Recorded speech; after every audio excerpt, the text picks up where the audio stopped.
Latest எபிசோடுகளை விளம்பரங்களே இல்லாமல் காணுங்கள். அவங்களுக்கு எப்படியோ எனக்கு தெரியாது. எனக்கு என் அப்புச்சி கிட்ட இருந்து சொத்து எதுவுமே வேண்டாம். எல்லாத்தையுமே நான் அவங்களுக்கே விட்டு கொடுத்துறேன்.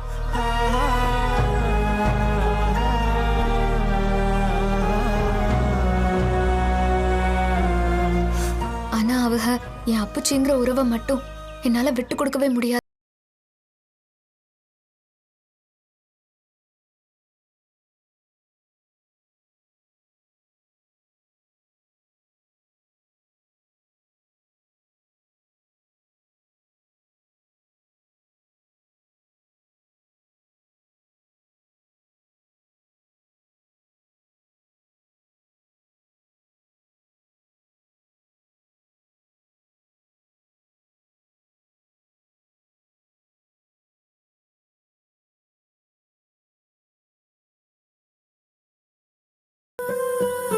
உங்க பொண்ணு பண்ணது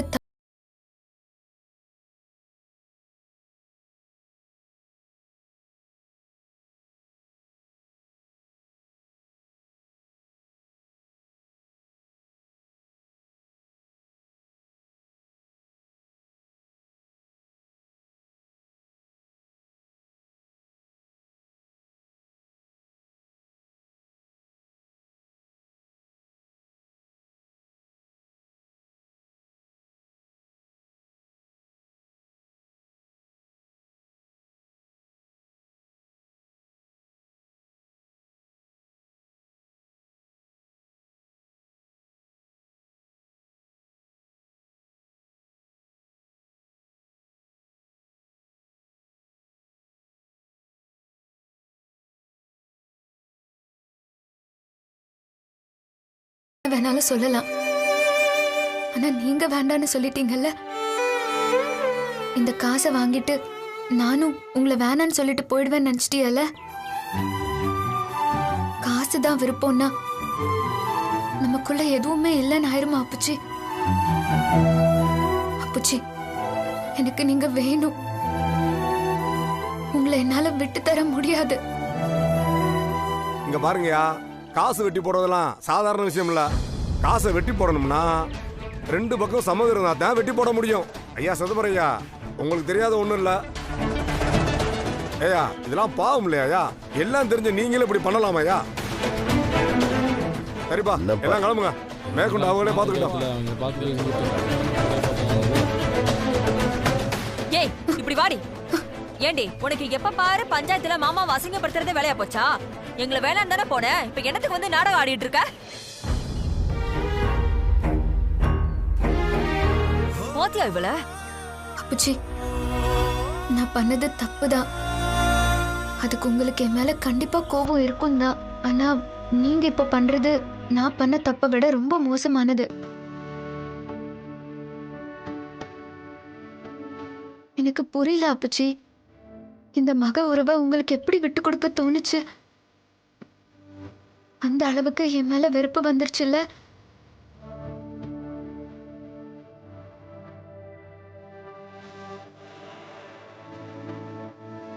இல்ல அப்புச்சி, நீங்களே நினைச்சாலும் என்ன உங்ககிட்ட இருந்து பிரிக்க முடியாது. ஏன்னா எப்படி இருந்தாலும் நான் உங்களோட பொண்ணு.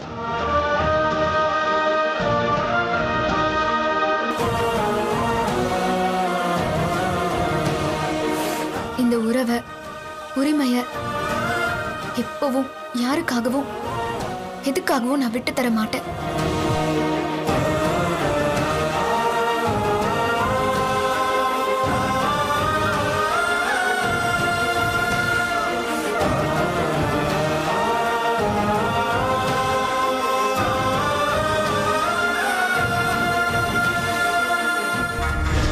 என்னடி இவ?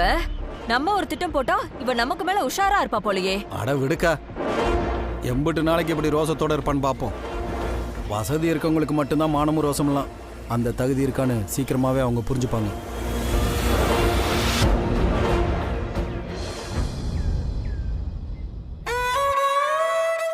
நல்ல வேளை அத்தா, இருக்கிற கடன் பிரச்சனையில இவன் கை நீட்டி வாங்கிடுவானோன்னு நான் பயந்துட்டேன். நம்ம குடும்பத்துக்கு மட்டும் எப்படி சலிச்சு எடுத்த மாதிரி திரும்ப திரும்ப எப்படி எல்லாம் பிரச்சனை வருது பாருமா. செந்தில் அப்படி போனதா மாணிக்க சொன்னதும் எனக்கு மனசே இல்லத்தா. ஆனா அப்புச்சிக்கு தெரிஞ்சிருச்சத்த நம்ம கடன் பிரச்சனையில இருக்கோம்னு. அதான் அவங்க இப்படி பிரச்சனை பண்ணியாச்சும் நமக்கு உதவி பண்ணிடலான்னு பாத்திருக்காக. அவங்க மனசுக்கு கோயில் கட்டி தான் கும்பிடணுமாத்தா. எல்லாம் அந்த பயல சொல்லணும் அமுதா. பேரு கெட்டு வீடு கெட்டு. விடுங்கத்த, நடந்தது நடந்து போச்சு. இனி என்ன பண்ணியும் நடந்ததை மாத்த முடியாது. ஆனா நடக்க போறத மாத்தலாம்ல. என்னத்தா சொல்ற? ஆமா அத்தை, நாம இப்ப இருக்கிற நிலைமைய சரி பண்ணணும்.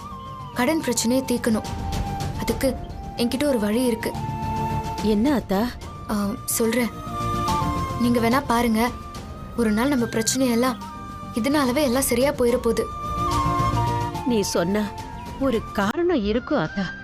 என்ன வழியாத்தா அது? அத்தை, நாம ஏன் ஒரு தொழில் தொடங்க கூடாது?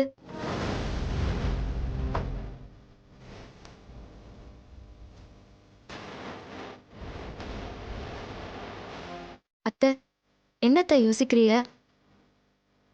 ரொம்ப வேண்டாம், எனக்கு ஒரு 20,000 ரூபாய் கிடைச்சா போதும் அத்தை. நம்ம தொழிலை ஆரம்பிச்சிடலாம். அதுக்கு பிறகு நல்லபடியா படிப்படியா எல்லாமே நல்லதாவே நடக்கும் அத்தை.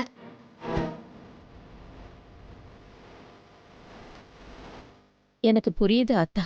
ஆனா முதல்ல வாயில யானை கால் மாட்டின மாதிரி இந்த கடன் பிரச்சனை வேற இருக்கே. அதுக்கு ஒரு வழியை பண்ணிப்புட்டு மறுவேலை பார்க்கலான்னு இருந்தேன். இல்லத்த, முடிவு கட்டணும்னா அம்புட்டு பணத்துக்கு நாம எங்க போறது சொல்லுங்க? இங்கிருந்து வெளியில போனா போதும். அத்தை, இந்த வீட்டை தான் சொல்றேன் அத்தா.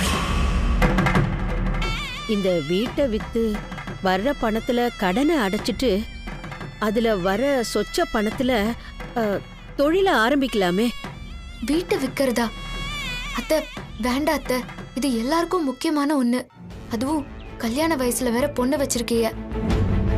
வீட்டை விக்கிறதெல்லாம் ரொம்ப தப்பத்தை. அதுவும் இந்த வீடு எனக்கு கோயில் மாதிரி அத்தை.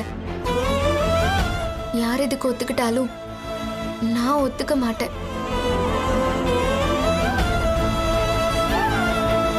அத்தை, வேற ஏதாவது வழி இருக்கான்னு யோசிச்சு பாருங்க. அது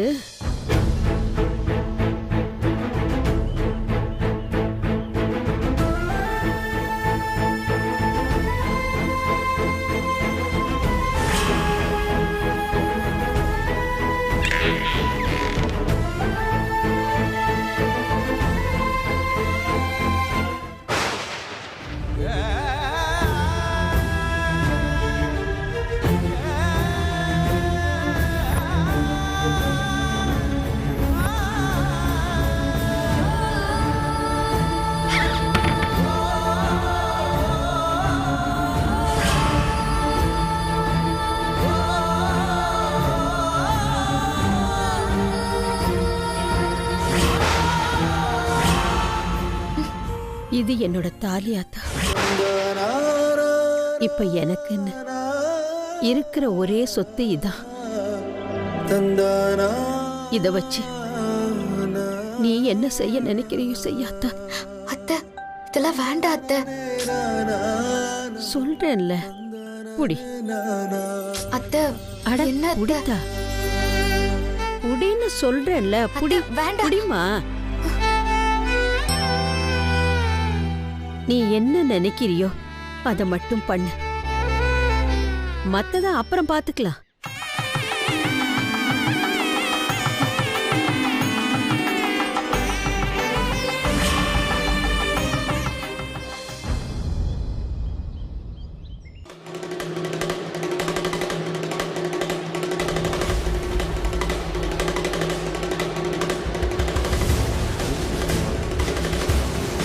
என்ன பிரச்சனை? ஐயா, நீங்களே நியாயத்தை கேளுங்கய்யா. உங்க மூத்த மக கல்யாணத்துக்கு உங்க முகத்துக்காகத்தான் அந்த செந்தில் பையிட்ட கேட்ட உடனே ரூபாயை கொடுத்தேன். அவங்களுக்கு வட்டி கொடுத்ததையா பிரச்சனையா?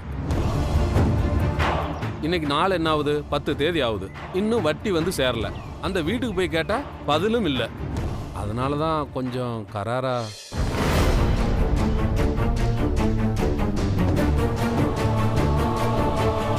நம்ம பாப்பா கிட்ட இல்லைங்கய்யா, அந்த செந்தில் பையன் அம்மா கிட்ட தான் போய் கேட்டேன். அதுக்கு போய் சந்தையில வச்சு அடிச்சு அவமானப்படுத்திருச்சு. இதுவே வேற ஆளாண்டா போலீஸு கோர்ட்டுன்னு போயிருப்பேன். ஆனா அடிச்சது நம்ம பாப்பாவா போயிடுச்சு. அதுவும் இல்லாம நீங்க தான் நம்ம வட்டி கடை சங்க தலைவர். அதுதான் இந்த விஷயத்த உங்க காதுலயே பேசி முடிச்சிடலான்னு வந்தேன்.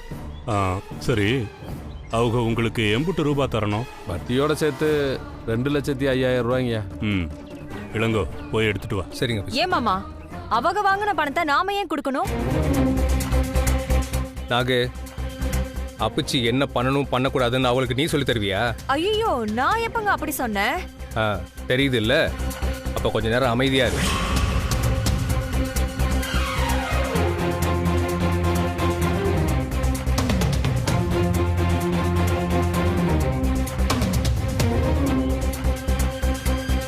அப்புச்சி, அவர்கிட்ட கொடு, வாங்கிங்க. நல்லதுங்கய்யா. உங்க பணம் சரியா இருக்கான்னு பாத்துக்கங்க. ஐயா, நீங்க கொடுத்த ரூபா கரெக்டா தாங்கய்யா இருக்கும். கூடுதலாகவும் இருக்காது, குறைச்சலாகவும் இருக்காது. நான் வரேங்கய்யா. சரி, இங்க வாங்க. ஐயா,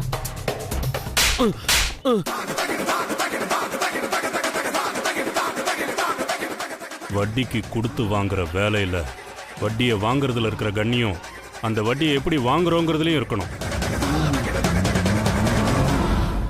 நீ எப்படி நடந்துக்கிறங்கிறத பொறுத்து தான் அவங்களும் உங்ககிட்ட நடந்துக்குவாங்க. பொம்பளை புடவைய பிடிச்சி இழுத்துதான் வட்டி பணம் கேட்பியா? செய்யறதெல்லாம் செஞ்சுப்புட்டு என்னவோ பிராதுக்கு என்கிட்ட வந்திருக்க. இனி அப்படி இப்படின்னு ஏதாவது கேள்விப்பட்டேன், உன்னையும் உன் வட்டி கடையும் சேர்த்து எரிச்சுப்படுவேன். இனியாச்சும் கண்ணியமா தொழில் பண்ண பாரு. போய, என் கண்ணு முன்னாடியே நிக்காத.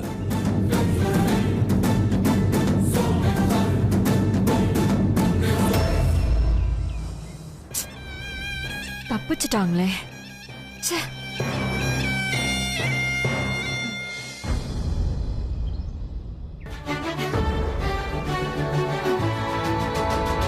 என்னடா அக்கா எல்லாத்தையும் வெளியே நிப்பாட்டி வச்சிருக்கு, என்ன விஷயம் தெரியலையே.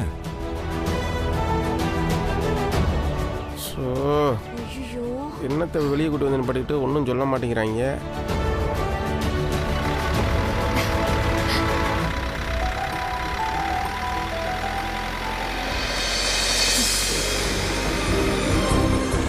என்னென்னமோ கொண்டு வந்திருக்காங்க.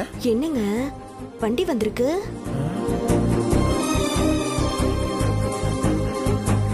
என்ன மாமா?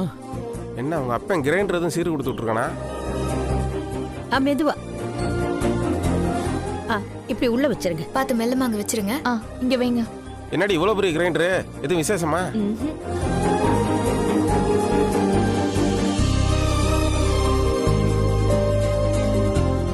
அத்தை, என்னத்த பண்றீங்க? உங்களை தாங்க கேட்டுக்கிட்டு இருக்கேன். வீட்டுக்குள்ள வச்சிருங்க. எதுக்கு உள்ள கொண்டு வரீங்க? அம்மா, ஏய், அதை தம்பி, எடுத்துட்டு போங்க. என்னப்பா நடக்குது? யாரும் வெயிட் பண்ணிக்கிறீங்க? உள்ள கொண்டு போ. எல்லாத்தையும் உள்ள கொண்டு போங்க. போங்க. அம்மா, பொண்ணு நீயாவது சொல்லு. ஆத்தடி.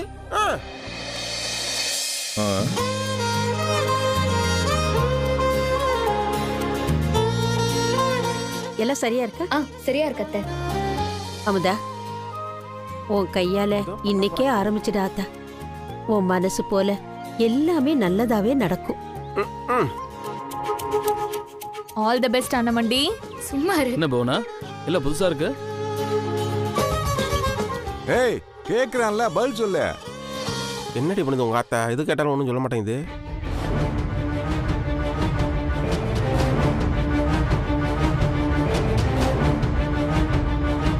அதை எடு.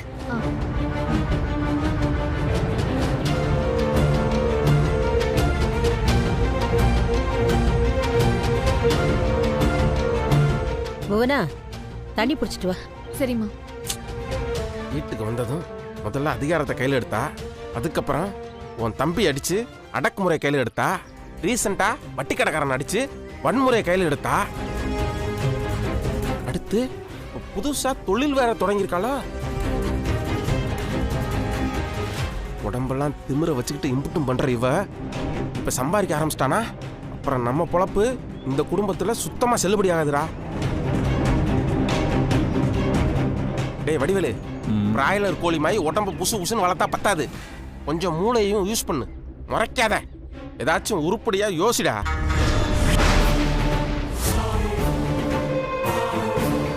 நேத்து வரைக்கும் ஒன்னும் தெரியாதவ மாதிரி பேசிக்கிட்டு இருந்தவ வீட்ல இருக்க நமக்கு தெரியாம அவங்களாவே ஒரு முடிவெடுத்திருக்காங்க.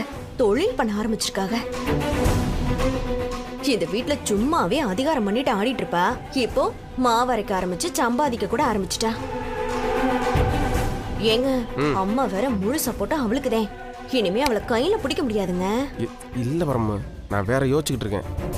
இனிமே இந்த வீட்டுக்கு நம்ம முன்னாடி மாதிரி உரிமையா வர முடியாது பரம. இன்னும் கொஞ்ச நாள் போச்சுன்னா நீ வேணா பாரு, இங்க இவ வச்சதுதான் எல்லாமே சட்டமாயிரும். ஆகும் ஆகும், அதையெல்லாம் நடக்க விடுவனா நான் முதல்ல. அதுக்குள்ள இவ கொட்ட தாட்டக்க உட்கார வைக்கிறேன். ரொம்ப ஸ்ட்ரெஸ் ஆக்குறாங்களே.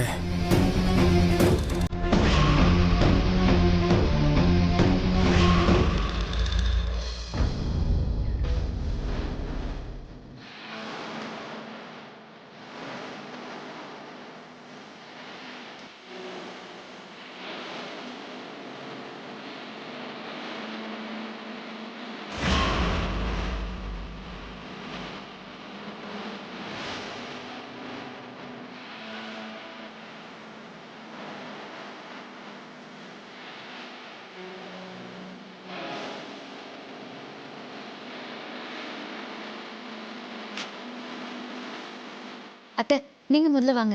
நானா? அத்தா, உன் கையே ராசிதான், நீயே எடுத்த. வாங்க அத்தை, சொல்றத கேளுங்க, வாங்க. ஷோ,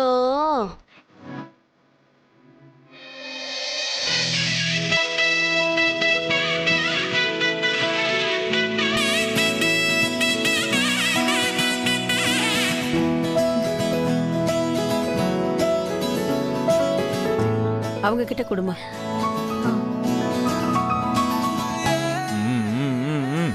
ஓமா இருக்கிற டென்ஷன்ல. அமுதா, நீ ஏன் ஆரம்பிச்சு வை. அத்தை, நீங்களே பண்ணுங்க.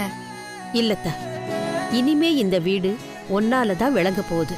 அதனால நீ ஏன் ஆரம்பிச்சு வச்சிரு. வா வா வா வா. மூத்த மருவனை மதிக்கிறாங்களா?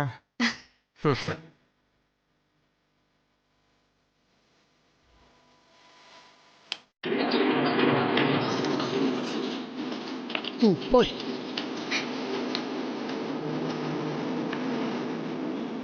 இருக்கிற பாக்கெட் மாதிரி விற்காம கிடக்கு கடைகள்ல.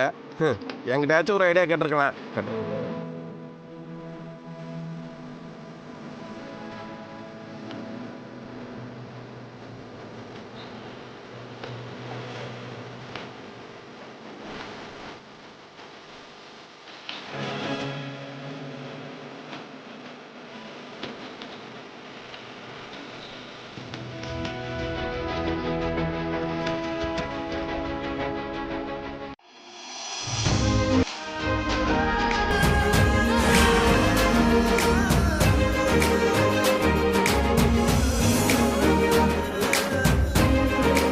என்னது, இட்லி மாவு தோசை மாவா? இவ்வளவு நாள் உங்க மகன் திருக்குறளை சொல்லி கொடுத்து செவிக்கு உணவு கொடுத்தாங்க. இவங்க இட்லி மாவு தோசை மாவு கொடுத்து வயிற்றுக்கு உணவு கொடுக்குறாங்களாம். இதுல வேற சஸ்பென்ஸ் பண்றாங்க.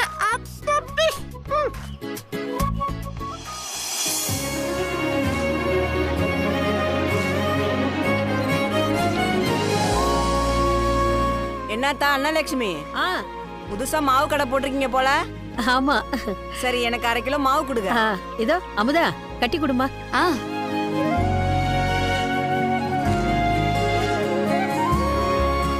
என்னத்தா அமுதா, எனக்கு ஒரு 1/2 கிலோ மாவு கொடு.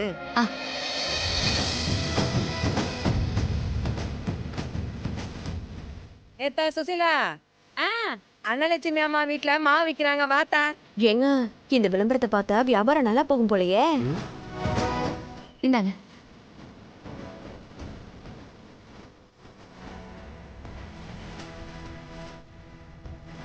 வாங்க என்னாச்சு? என்னதான் மாவு கடையெல்லாம் போட்டுருக்கீங்க இருக்கு.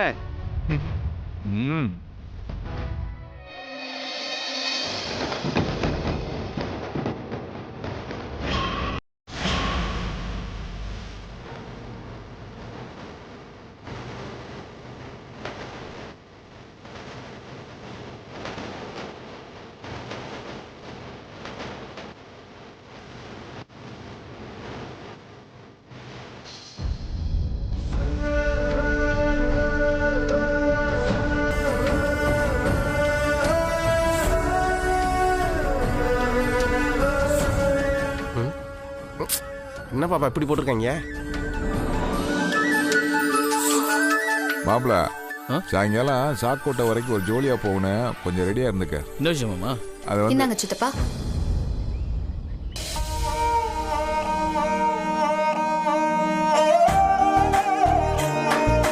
என்னத்தா? இந்த மாசத்தோட வட்டி பணம்.